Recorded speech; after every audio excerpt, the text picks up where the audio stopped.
I knew how the music went. Maybe I could have it sung for you. Georgie, you know Georgie Jessel is here. Georgie Jessel? Is that so? Hello, Mrs. Ginsburg. Hello, Georgie. I'm glad to see you. You look fine. You're getting so thin. Won't forgive me for lying. What can I do for you? Sing this for me, Georgie. For you, anything. Abel, play the Blackbird song. All day long I sing a song, 'cause there's nothing wrong. My blackbirds are bluebirds now. Bad luck's gone on his way. Good luck had to come back to stay. My blackbirds are bluebirds now. I told a little whippoorwill, and I told a daffodil, and I told a creek on the hill that the wedding Sunday, honeymoon Monday, yes sirree, life's worthwhile. Look at me with a great big smile. My blackbirds are bluebirds now. That's fine. Well, how are you folks? Nobody big good for this. My mama's all right. My papa, he mad. Only mad he is all the time. Why? Why? He wants me to be a jeweler. I should work in a jewelry store. Me with my talent. I tell you something, Mrs. Ginsburg. If it wasn't for my mama, I'd run away. That's too bad. Georgie, please, sing me that song what you sang on Mrs. Pink's birthday party. That was no birthday party.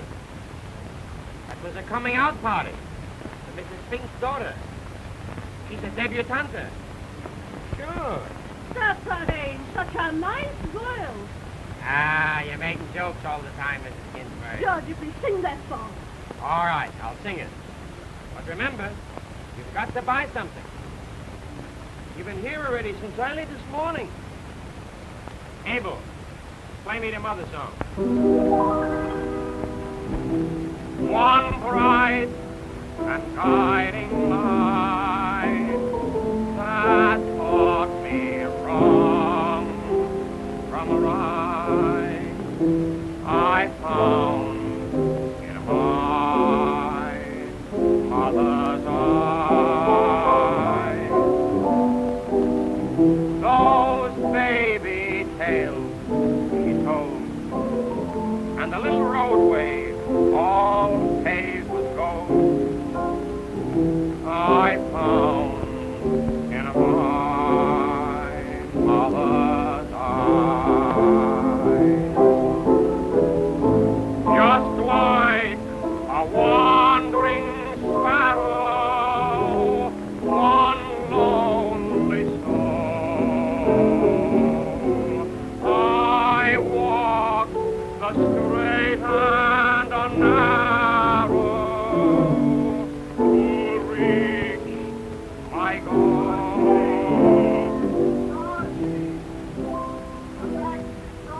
All right. My old man again. Come back to the store. Fix the man's watch. The man is waiting for us. And the man wait a while. I'm afraid to take a chance. Maybe it's an Irish. All right, I'm coming already. Goodbye, Abel. Goodbye, Mrs. Ginsburg. Goodbye, Georgie. Yeah.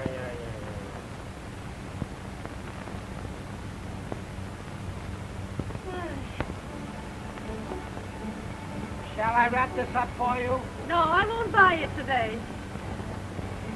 Such a nice boy like Georgie is. I bet if he had a chance, he'd be the biggest actor in the world.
Bennett. How are you? This is my partner, Paul Byron.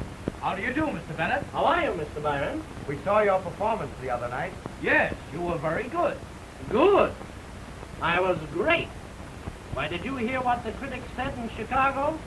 They said it was the finest performance I had ever given. Well, see you later, boys.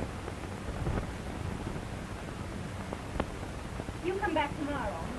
Hello, honey. How are you? How do you do, Mr. Bennett? I'm glad to see you. Say, I'd like to get in to see the old man. Well, he's awfully busy just now, Oh. but I think I can fix it for you. Won't you sit down?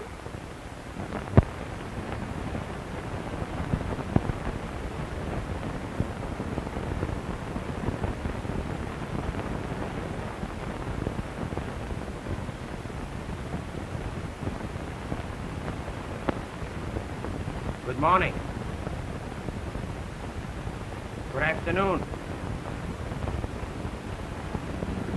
Lady. Mrs. Well, what do you want? I would like to see Mr. Zigbert. You can't see him. He's out. How can he be out all the time? I come here every day, so he's always out. So when will he be back? He won't be back. All right. I'll wait.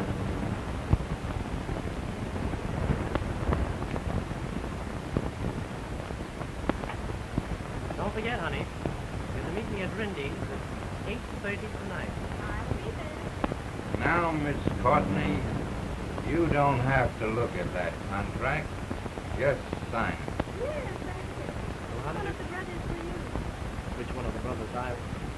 We don't have to put that in the contract. You leave it to me and everything will be all right. Good morning. Who let you in? I let myself in. Well, let yourself out. Now listen, Mr. Zigbert. I don't want to appear fresh, but I wish you'd give me a chance. I've been coming to your office for weeks and weeks, and I never can get in to see you. I just want to show you what I can do on the stage. I can play any kind of a part. Honestly. Look, I can play comedy. Isn't that good? Tragedy. Anything you like, I can do. Please, Mr. Zigbert. Here, how would you like to hear a drama? I play all the parts myself. Here's a sample. Fine. But I don't want to, nor you either. Get out. Oh, Mr. Zigbert. All right. All right. But you'll be sorry, see? But someday I'll be a big star. I'll have my own theater, too. And I'll be different. I'll give young fellas a chance.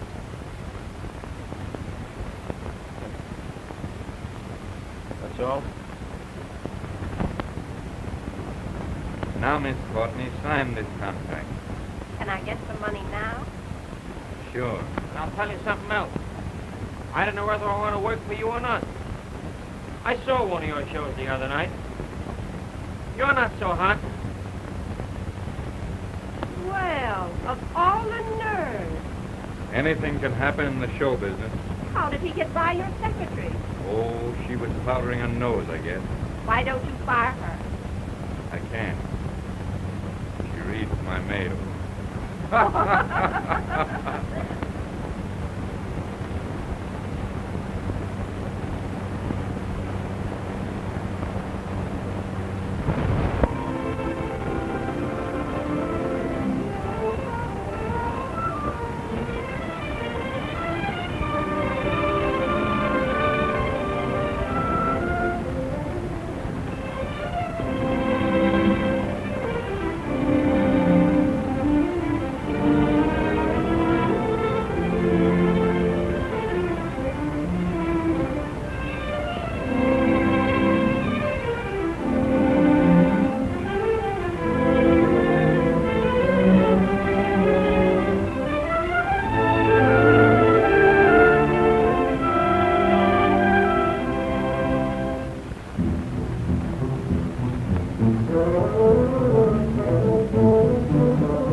pretty rough tonight.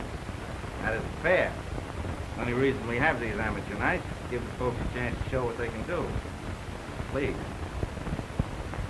The next act we offer for your approval is known as the man upside down. I bet he's no good. Whether he's good or bad, he's still upside down. Go ahead, Abe. Take him out. Let's look at him. There he goes. Here he comes again.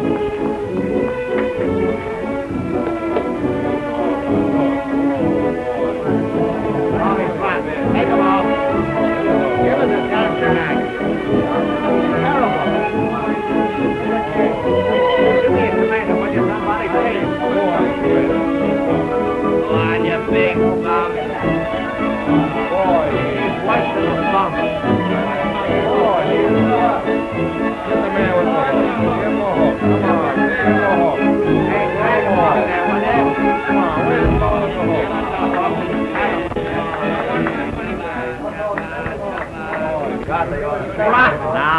Now, quiet, please. Let's have some dance. Quiet. Now the management has a real surprise for you. Two very clever little girls, the from Hunger sisters. They sing and dance. It must be rough. Nevertheless, they're going to sing and dance. All right, bring 'em on. Oh, I might add, these two little girls are late of the Ziegfeld Follies of 1901. Go ahead, Abe. Come on,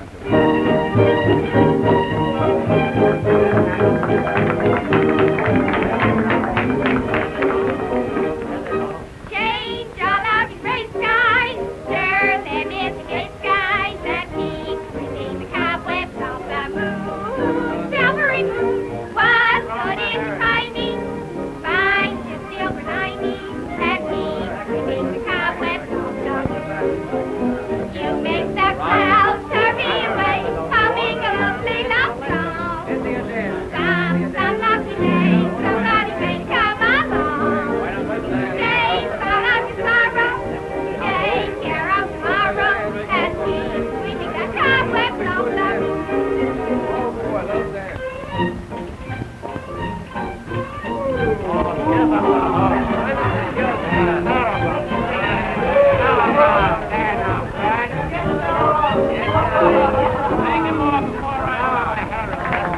Please, wait a minute now. Now, the next and last act is a real novel story. A young man named...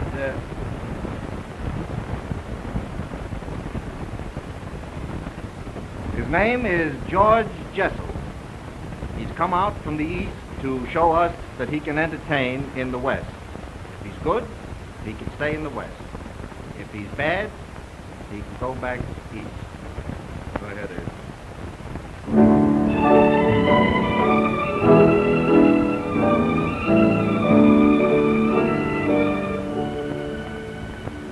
Folks, the announcer was right in saying that I'm from the East. This is the first time I've ever been out here in your country, and had quite a tough time getting out here, too. I came out in one of the new Ford cars. It's all right for me to mention Ford because he apologized. But what I want to say is this. The new Ford is really a very, very wonderful little motor car. And I don't really think that Mr. Ford deserves all the credit himself for making the car. His son, Epsom, I think he had a great deal to do with it. Oh, you mustn't kid about Epsom because he's the salt of the earth. It's a great little car, and it has all the expensive things that the more high-priced cars have. It has all the new light effects, the new gas effects, and everything. There's only one trouble with it. If you speak Jewish in the back seat, it stops immediately.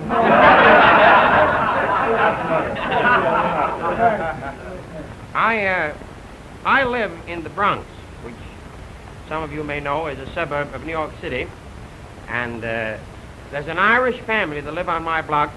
Of course, I don't know how they got on my block, but anyhow, right above them lives an old gentleman by the name of Goldfarb, a Spaniard. And,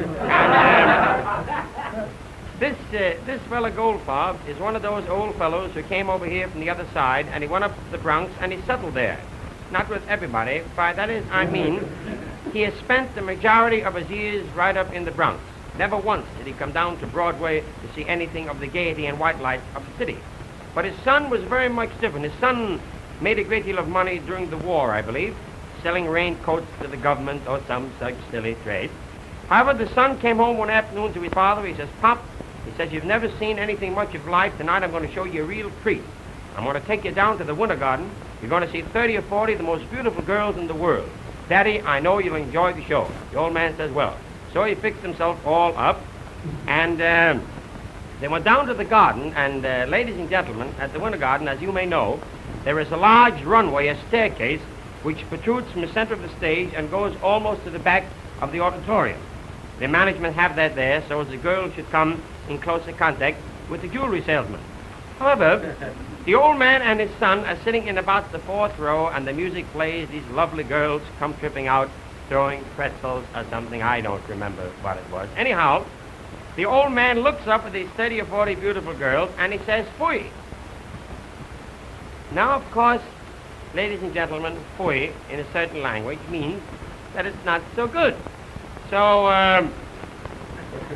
the son is naturally astonished at his father's attitude. He says, "Father, how can you look at 30 or 40 of the most beautiful girls in the world and say, 'fui'?" The old man says, "I was thinking of my wife." You've seen a great many things here this evening, ladies and gentlemen, and a lot of tricks and songs and dances, and with your permission, I'd like to sing a song that I've dedicated to my mother. And I just crave your indulgence.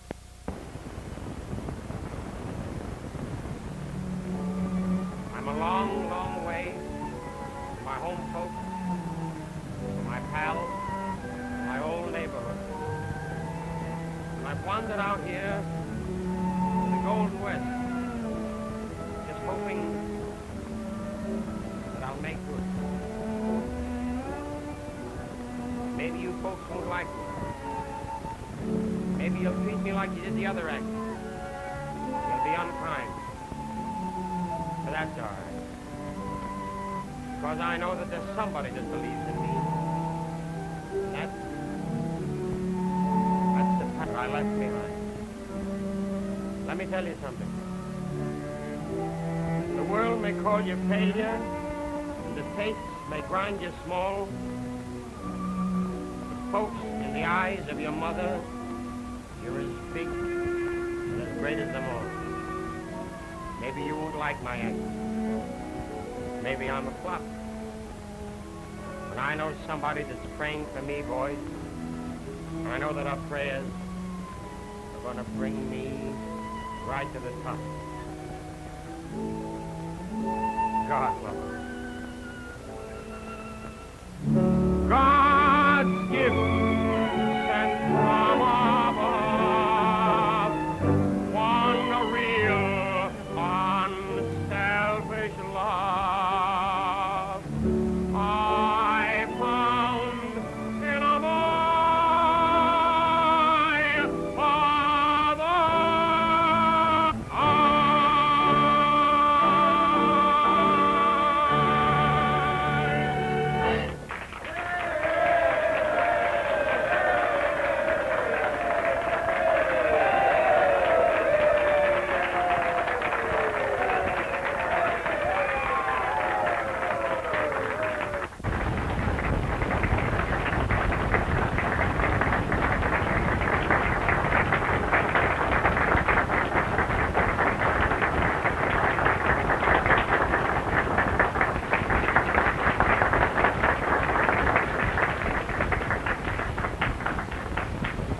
Ladies and gentlemen, I'm very glad that you've enjoyed the last little song.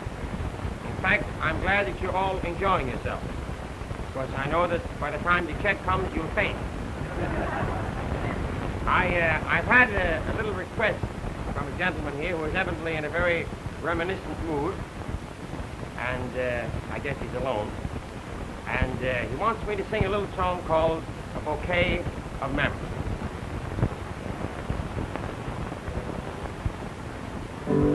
My life is just a garden filled with dreams.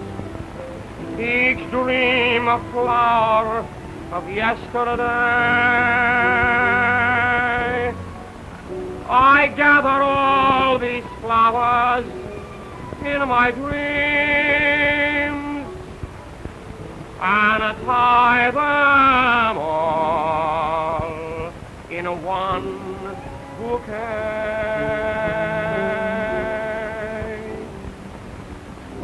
I see the violet we picked when first we met in my bouquet of memories. I find among the lot one sweet forget-me-not in my bouquet of memories.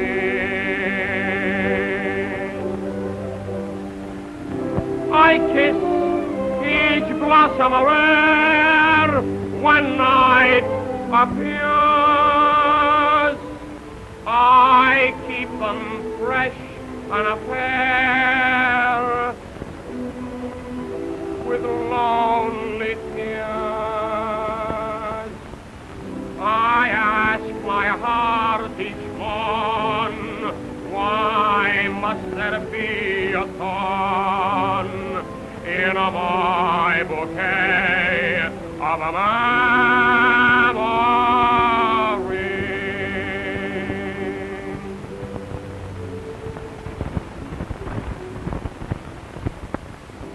I dream of yesterday, of George M. Cohn's Broadway, in my bouquet of memories.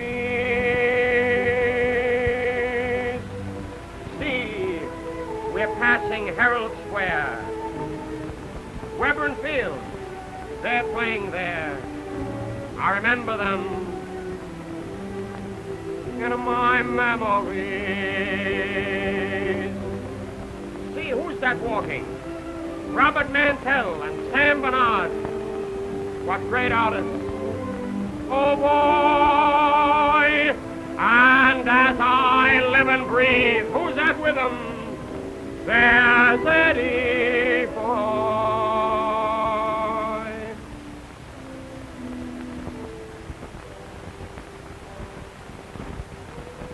How do you do, Mr. Mantell? I've always admired you. You were one of the greatest Shakespearean actors that ever lived. I've always wanted to be an actor, but my father, Mr. Mantell, never wanted to let me. He used to come into my little room and say to me, Mo, Georgie, never go on the stage. What do you think, Mr. Mantell? My son, sweet are the uses of adversity. Like the toad, ugly and venomous, wears yet the precious jewel in his head. But Mr. Mantell, will I ever be an actor? To be or not to be, alas, that is the question. Thank you. Hello, Mr. Bernard. How are you? What's new? What's new? Last night I went out and bought a corned beef sandwich in Leicester, and they charged me $2 for it. Years ago, there wasn't a man strong enough in the whole world could lift $2 worth of corned beef. Eddie Foy. I'll introduce myself. I'm Georgie Jessel. Hello, young fella. You're a pretty smart kid. I was here to meet you. Goodbye, Mr. Mantell. Goodbye, my son. Goodbye, Eddie Foy. Goodbye, Georgie. Goodbye, Sam Bernard. Goodbye, Kit. Save your money. Although these pals are gone, thank God they linger on in my book. of a memory.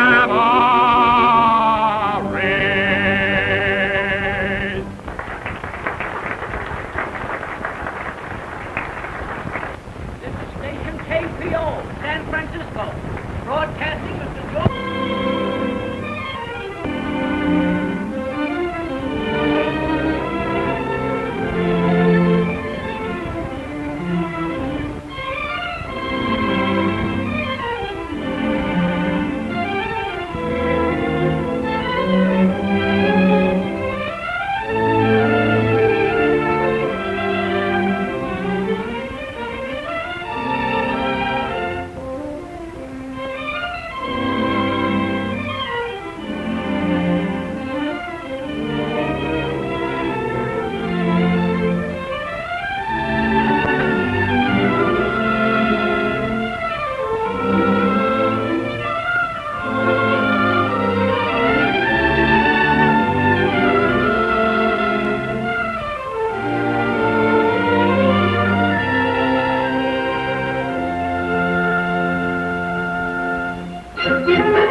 the radio audience. Station KPO, George Jessel announcing.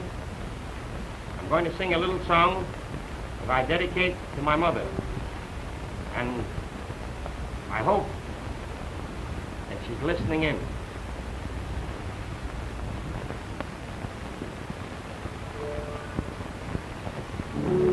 One bright and guiding light that taught me wrong from right I found in my mother's eyes. Those baby tales she told, the little roadway all paved with gold, I found in my mother's eyes. Just like a wandering sparrow, one lonely soul, I walk the straight and narrow to reach my goal. God's gift from above, one real unselfish love I found in my mother's eyes.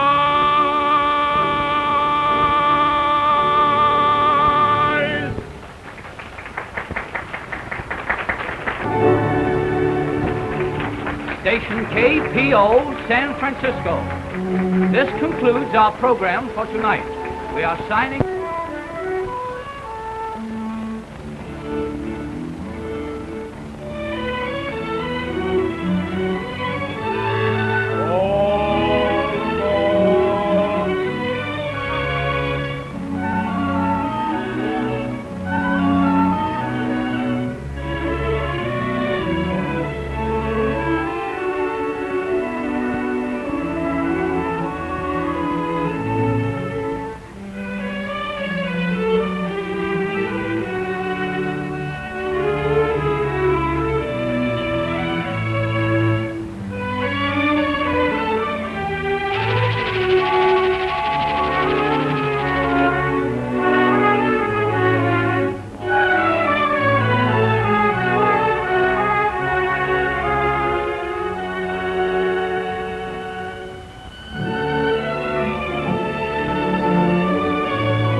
always stop here. I wonder why. The engineer's probably got relatives here. Probably won't be able to start again till they put a quarter in to meet it. Oh, Georgie. Lovely out here, isn't it? Oh, I think it's beautiful. There's only one trouble with sitting on the back of a train, though. You come out nice, sweet, and clean. In a few minutes, we look like the Gold Dust Twins. Well, let's go in and play bridge. Oh, no. Now, let's stay out here and look at the beautiful moonlight. But there is no moon. That's funny. It was here a minute ago. Let's make believe there is. The nighttime is always lovely. Night is always especially kind to people that are in love. There was a great Russian poet one time by the name of T. Effingham Rabinowitz. He was a very well-known poet. And he wrote a beautiful thing about nighttime. He said, how sweet is the stillness of the night, when one can hear the drone of the beetles, the chirp of the little crickets, and the sweet songs of the baby sardines as they leap from can to can. Isn't that beautiful? Certainly is. Well, I'll certainly be glad to get back to New York. You will, eh? Well, you're lucky. You've been traveling with your sister and her husband. Look at me. I haven't seen my folks for a long, long time. Georgie, when we get settled, you must come up and have dinner with us. Oh, I'd love to have dinner at your house. But I tell you something, I don't think your folks are so stuck on me. Oh, they're all right. They just never met anyone like you before. What, am I, some kind of freak or something? Oh, you know what I mean. Oh, sure, I guess they're okay. But that fella that hangs around with them, who is he? Why, he's known the family for years. He don't look kosher to me. What did you say? I say it's getting colder out here. Yes, it is getting rather chilly. Are you chilly, honey? Well, you come right over to the stove. Georgie, I think you better sing something. All right. Maybe I'd better.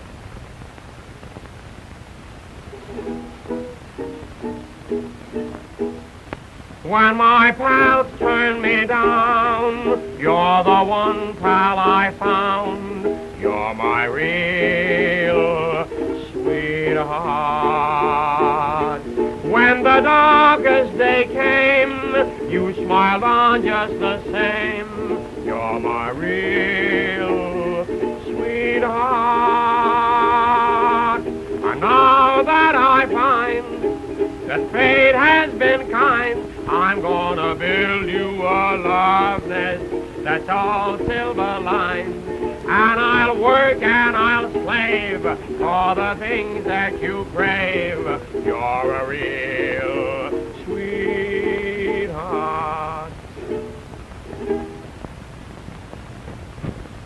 Ain't that cute? It was lovely. Say, don't you all want your berths made up now?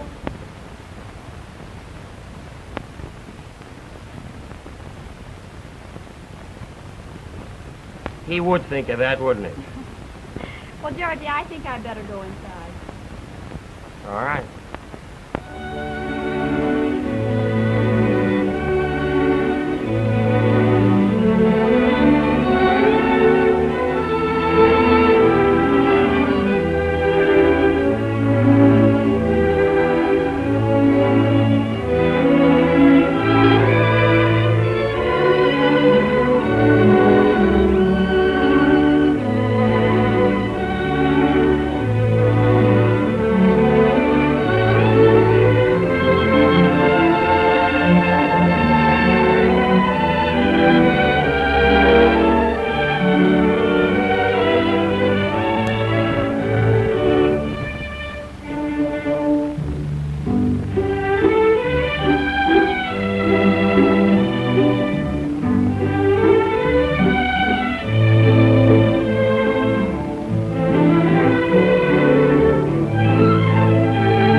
Well, rather. It is very fortunate for us that Mr. Franklin had no trunk. I never held such bad cards in all my life. Good evening. Folks have a very lovely place here, haven't they? Yes. Say, did you hear the story about... Yes.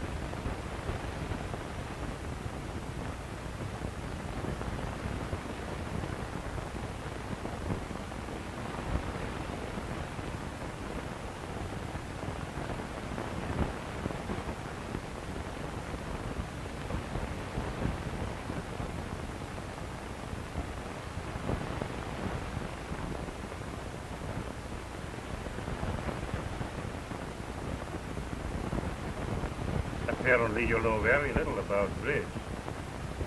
Oh, is this bridge? I thought it was pinochle. Mr. Jessel. Mr. Jessel. I beg your pardon. I'll be back later.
one more question.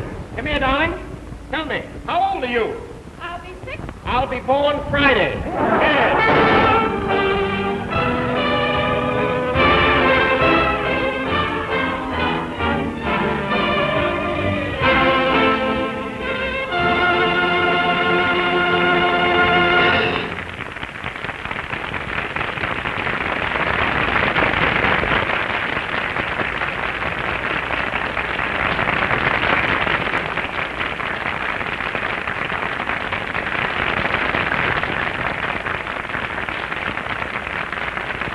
Oh, Mr. Ziegler, the show is a big hit, isn't it?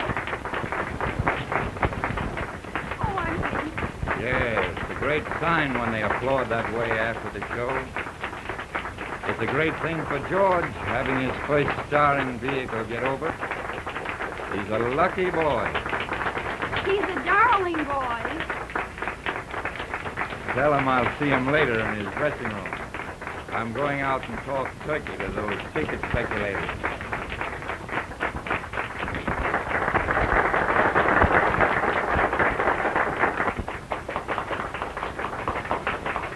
Was it all right? Oh, it was wonderful. Listen, they're still applauding. Yeah.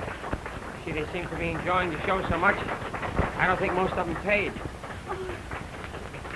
Listen, Georgie, I think you better go out again. Nothing I can do now. I've sung all the songs I know, told all the jokes. I was so nervous during the first act, I think I told one 3 times.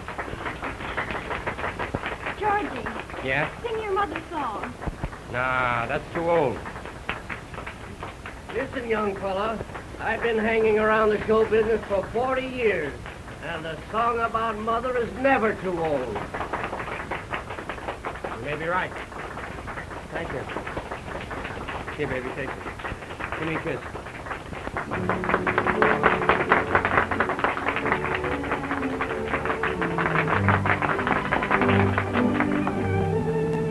Ladies and gentlemen, I thank you all very kindly for the way you received Lucky Boy.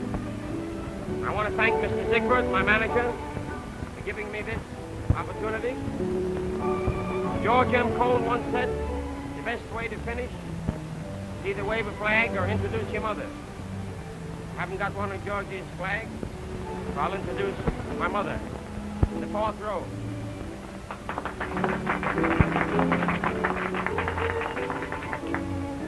Is it mine, Mama? She's right there, right behind those people who paid. Mama, I'll see you after.